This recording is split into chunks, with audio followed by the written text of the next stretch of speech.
रादुल फसाद फोर्स क्यों बनाई गई? इंटरनेशनल मीडिया ने पाकिस्तानी रियासत को बेनकाब करते हुए डी चौक के तमाम सबूत दिखा दिए। उमर अयूब का बड़ा इंकशाफ, जबकि नून लीग का इमरान खान को कैसा चैलेंज? आज के गोरखधंधा में इस पर बात करेंगे। For the first time in the UK history, AIHL Accident Injury Helpline presents a family quiz and musical show, Jeeto London. Come and win big prizes. Hosted by Ehsan Khan and Mathira on the 21st of December 2024. Call on 07 949 250 376. अस्सलाम वालेकुम, आप देख रहे हैं गोरखधंधा। अबरार कुरैशी आपसे मुखातिब हूँ। शेख वकास, उमर अयूब और बाकियों ने आज प्रेस कॉन्फ्रेंस की और जिसके अंदर उन्होंने 12 लोगों के नाम वीडियोस दिखा के और सारी चीज़ें जो हैं वो कंफर्म की हैं। ये तो तय हो गया कि 12 लोग जो हैं वो शहीद हुए और बेदर्दी से उनको गोलियां मारी गईं। रियासत इतनी बेशरम है, बेरहम है कि अब बाकी लाशें नहीं दे रही जो कंफर्म में वो सामने आ चुकी हैं, और फिर ये बात कह रहे हैं कि PTI वाले जो हैं वो क्यों भागे, वो अपने लीडर को लेके क्यों नहीं गए।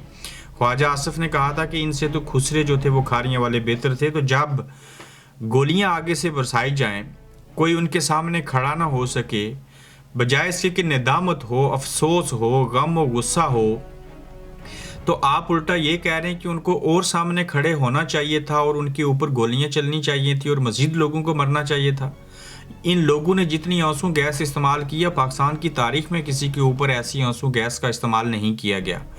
जिस तरह से आपने लाइटें बंद करके रात के अंधेरे में ऐसे किया, अगर आप दिन के उजाले में ऐसा करते, दिन की रोशनी में ऐसे करते, तो बांग्लादेश के अंदर जो इनकलाब आया था वो सिर्फ एक वीडियो थी 1 मिनट की, जिसमें उनकी फोर्सेस जो हैं वो एक नौजवान को गोलियां मार रही हैं और वो हाथ खोल के सीना तान के सामने खड़ा है। तीसरी गोली लगती है उसको तो वो गिरा था, और उस वीडियो ने इतना जो है वो शोर मचाया था, जिसके बाद तमाम नौजवान और बांग्लादेश की अवाम बाहर निकले थे और वहाँ पे उन्होंने हसीना वाजिद को भारत भागने के ऊपर मजबूर किया। 16 साल के इक़्तिदार का खात्मा हुआ। उनकी जो फौज थी, उन फौजियों की उल्टी लाशें उन्होंने लटकाई, वो बैकफुट पे गए और उन्होंने अपनी अवाम के ऊपर गोली चलाने से इनकार किया। तो ये काम आपने रात के अंधेरे में छुप के और ऐसा अमल किया जिसके ऊपर इंसानियत शर्मा जाए, और फिर ये सब कुछ करने के बाद आप इतने बुज़दिल हैं कि आप ये मान नहीं रहे कि हाँ हमने ये काम किया है। तो लोगों को मारने के बाद आप कहते हैं कि हमने ऐसे किया भी नहीं है, पता नहीं कौन से फरिश्ते और नूरी मखलूक आई थी जिसने आके ये सारा अमल कर दिया। तो अगर इतने ही दलेर हैं तो कहें हाँ हमने मारा, हमने ऐसे किया, आइंदा भी आएंगे तो ऐसे करेंगे। तो ऐसी सूरत हाल में आप जब ये कहते हैं और चैलेंज करते हैं कि उनको खड़ा होना चाहिए था, कभी आपकी भी बारी आए और आप सामने खड़े हों गोलियों के और फिर ना भागें तो फिर तो हम मान जाएं, लेकिन गोलियां चलें और सामने लोग खड़े रहें और आपको ये एहसास तक ना हो कि जिन माओं के बच्चे और किसी का भाई जो दुनिया से गए हैं उनके ऊपर क्या गुजरती है। तो ये जिसकी महसूस करने वाली हिस्स काम करे वही इन चीज़ों को महसूस कर सकता है। रादुल फसाद फोर्स क्यों बनाई गई है और PTI का एहतजाज, मुजाहिरीन की निशानदेही और सख्त सजा दिलवाने के लिए शहबाज शरीफ ने टास्क फोर्स बना दी और मोहसिन नकवी सरबराह मुकर्रर हैं। अता तारड़, अहमद चीमा, आजम तारड़ और सिक्योरिटी फोर्सेस के नुमाइंदे शामिल होंगे और इस्लामाबाद में मुजाहिरीन को आने से रोकने के लिए रद्दुल फसाद फोर्स बनाने का फैसला किया गया है। मुझे लगा कि ये कोई ऐसी रद्दुल फसाद फोर्स बनाई है जो पहले अमल इन्होंने गलत किया, उसके ऊपर दूध की रखवाली बिल्ला मोहसिन नकवी और बाकी लोग जो हैं वो कोई तहकीकात करवाएंगे, और झूठ मूठी सही वो भी नहीं किया। जबकि आइंदा अगर कोई एहतजाज करेगा तो उसके लिए रद्दुल फसाद फोर्स बनाई है। उस फोर्स के अंदर ये तो आर्मी जो है वो नाम रखती थी, रद्दुल फसाद ऑपरेशन, ज़रब अज़ब ऑपरेशन और इस तरह के नाम होते थे। तो ये रद्दुल फसाद जो है, इसके जो आपने सरबराहान मुकर्रर किए हैं, ये तो पहले से ही फसाद कर रहे हैं और ये फसाद खुद कर रहे हैं। ये बाकी फसादियों को कैसे रोकेंगे? तो जो एहतजाज करने के लिए लोग आते हैं, जिनका आइनी और कानूनी हक होता है, अगर आप उस एहतजाज को रद्दुल फसाद का नाम दे के फोर्स बना के उसको फसाद का नाम देंगे, तो ये फसाद तो पूरी दुनिया में होता है, हर जगह पे होता है। सिर्फ फ़र्क क्या है कि वहाँ जमहूरियत होती है, लेकिन पाकिस्तान के अंदर जमहूरियत नहीं है और उन एहतजाज करने वालों का ख्याल रखा जाता है, उन्हें रोका और टोका नहीं जाता, लेकिन यहाँ पे सीधी गोलियाँ मारी जाती हैं। ये दुनिया तारीख का पहला वाक़या है। बांग्लादेश के अंदर, श्रीलंका के अंदर, इवन तुर्की के अंदर ऐसे हालात नहीं हुए थे जो काम पाकिस्तान के अंदर किया गया। और ये सारी चीज़ें इसलिए थी कि जो लोग हैं उनको डराया जाए, उनको खौफ के साए के अंदर रखा जाए। ताकतवरों के अपनों की कैसी तस्दीक है और वो क्या कहते हैं इस ज़िमन में देखिए कि लाठी चार्ज और आंसू गैस से लोग नहीं भागते थे। जिस तरह से लोग भागे उससे वाज़ह है कि कुछ सीरियस हो रहा था। और मेरी जितने भी गैर मुल्की और पाकिस्तानी आज़ाद रिपोर्टर से बात हुई है, इन सब ने कहा है कि लाशें गिरी हैं, गोलियां चली हैं। और नजम सेठी सब ऐसे कह रहे हैं कि आंसू गैस से और वाटर कैनन के इस्तेमाल और बाकी चीज़ों से तो वो लोग वाकई नहीं भागे थे। अब गोलियां चली हैं और उसके बाद लाशें गिरी हैं, जिसके नतीजे में ये एहतजाज, ये धरने में जो बदलना था, जो चीज़ें होनी थी, वो सारा कुछ ख़त्म हुआ। उमर अयूब ने कैसा इंकशाफ किया है? अली अमीन गंडापुर और बुशरा बीबी की गाड़ियों पर कहते हैं कि फायरिंग की गई, मोनाल के करीब टकरें मारी गईं। ये मौजज़ा है कि वो बच गए और 10 किलोमीटर तक गाड़ी रिम पर चली और रिम से शोले निकल रहे थे। और उमर अयूब खान का ये इंकशाफ किया गया आज प्रेस कॉन्फ्रेंस के दौरान।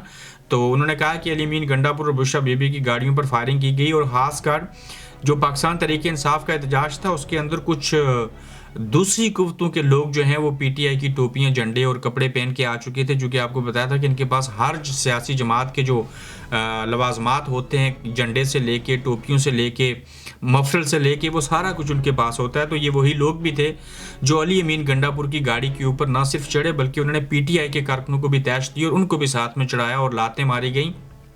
हम इसको किसी और तरीके से रिपोर्ट करते रहे, लेकिन ये पूरा जाल था, ये साजिश थी और इन्होंने गाड़ियों से बाहर तक नहीं निकलने दिया बुशरा बीबी और अली अमीन गंडापुर को। और ऐसे हालात बना दिए गए थे कि वहाँ रात के अंधेरे में कुछ समझ नहीं आ रही थी कि कौन क्या करे और क्या चीज़ें ना हों। पाकिस्तान में जो है वो मैशत बेहतर हो चुकी है और इसकी हकीकत क्या है कि आप इमेजिन कर सकते हैं, अगर आपने इकोनॉमिक्स पढ़ी है या आप एक ठेला रन करते हैं या आप एक दुकान चला रहे हैं, भूल जाएं कोई फैक्ट्री रन करते हैं या आपको बड़ी कारोबारी शख्सियत है, कि मुल्क के अंदर इतनी लाशें गिर जाएं, इतना फसाद हो, इतना सियासी अदम इस्तेकाम हो और उसके बाद ये खबरें चलें कि मुल्की मैशत जो है वो बेहतर हो रही है और स्टॉक एक्सचेंज तारीख की बुलंद तरीन सतह के ऊपर पहुंच चुका है। ये स्टॉक एक्सचेंज के बटन भी जिनके हाथ में हैं वो सबको पता है और शदियाने बजा रहे हैं कि स्टॉक एक्सचेंज लाख की नफसियाती हद अबूर कर गई है। और ये सिट्टे की मार्केट है। क्या डॉलर की कीमत कम हुई? बिजली सस्ती हुई? क्या गैस सस्ती की गई? पेट्रोल की कीमत कम हुई? सोने की कीमत में कमी आई? क्या महंगाई को कम किया गया? आवाम को बेवकूफ़ बनाया जा रहा है। और हाफिज़ नईम रहमान साहब ने ये बात की है और वो बिल्कुल दुरुस्त कह रहे हैं और सही बात कह रहे हैं कि ऐसा कुछ भी नहीं है। ये सिर्फ तासर दिया जा रहा है कि हमने ये जो जमात थी उसको रोक दिए, आइंदा एहतजाज नहीं करेंगे, ये जो कुछ हुआ है ताकि इन्वेस्टर्स जो हैं वो इन्वेस्टमेंट करें। चूँकि इन्वेस्टर्स के कंधे के ऊपर, सर के ऊपर बंदूक रख के उनको कहा जा रहा है कि यहाँ पे इन्वेस्टमेंट करें। चूँकि अब सऊदी अरेबिया इनको पैसे नहीं दे रहा, कतर पैसे नहीं दे रहा, दुबई से नहीं कुछ मिल रहा, IMF को पहले से पैसे देने हैं, इवन उनका जो पैसा लिया है उसके ऊपर सूद की अदायगी करना इनके लिए मुश्किल हो चुका है। तो ये झूठी खबरें कि स्टॉक एक्सचेंज जो है वो 1 लाख की जो चीज़ें हैं वो हद अबूर कर चुका है, जबकि अगर ऐसे है तो फिर मुल्क के अंदर महंगाई क्यों है, इस तरह के हालात क्यों हैं। नून लीग का इमरान खान साहब को कैसा चैलेंज किया गया और इमरान खान का शौक पूरा नहीं हुआ तो नून लीग कहती है कि वो एक और कॉल देकर शौक पूरा कर लें। एहसन इकबाल साहब, आपके ऊपर भी गोली चली थी तो हमने बड़ा चीखो पुकार किया था कि ये गलत है और ये बड़ा जुल्म है। आज गोलियां चली हैं तो उल्टा आप उनको तैश दे रहे हैं कि अगर शौक पूरा नहीं हुआ तो आप दोबारा आ जाएं। मैं हैरान हूं कि क्या ये लोग खुद इंसान नहीं है? क्या इनके बच्चे नहीं हैं? क्या इनकी औलाद नहीं है? क्या इनके ऊपर ये वक्त नहीं आएगा? क्या ये कल मरेंगे नहीं और मरने के बाद क्या इनसे पूछा नहीं जाएगा?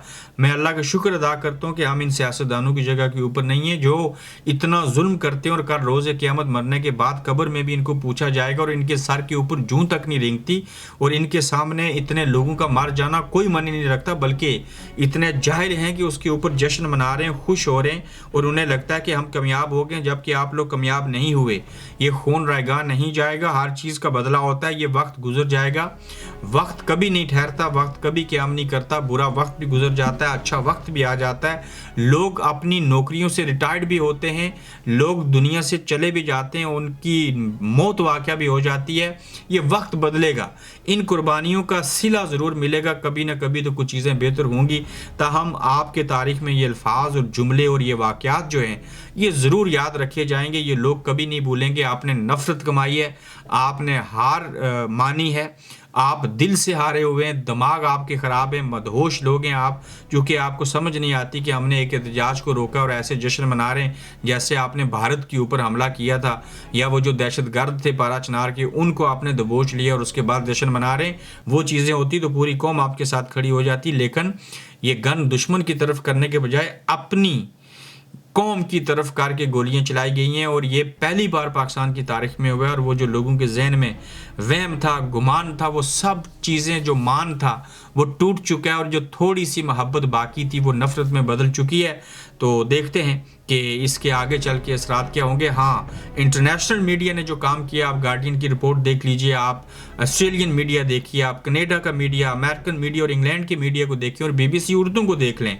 उन्होंने आम पब्लिक के व्यूज़ लिए हैं, उन्होंने अस्पताल के स्टैट्स तक बताए हैं, और उन्होंने इस बात को कन्फर्म किया कि पाकिस्तान के अंदर फायरिंग हुई है, रात के अंधेरे में की गई, लाइटें बंद करवाई गई लोगों के घरों से और बाकी चीज़ों से, और ये सारा अमल किया गया। और ख़ासकर आप देखें कि जो लोग मर चुके थे, शहीद हो गए थे, उनकी जो गाड़ियां बची थी, जो कोई जिंदा होता तो चला के लेके जाता, या किसी ने जल्दी में गाड़ी को छोड़ दिया और खुद भाग गया, तो उन गाड़ियों को भी इन जालिमों ने तोड़ दिया है। और किसने तोड़ा है, अगर आप वीडियो देखें तो उसमें आपको वो वर्दी किसकी है, वो पहने हुए आपको वो सारे लोग नज़र आएंगे। तो इंसानी जान तो इंसानी जान थी, जान लेने के बाद आपने गाड़ियों को भी नहीं छोड़ा। बहरहाल अपना ख्याल रखिए, अपना फीडबैक दीजिएगा, तो जल्द आपसे इंशाल्लाह फिर मुलाकात होगी। आप देख रहे हैं गोरखधंधा अब्रार कुरैशी के साथ।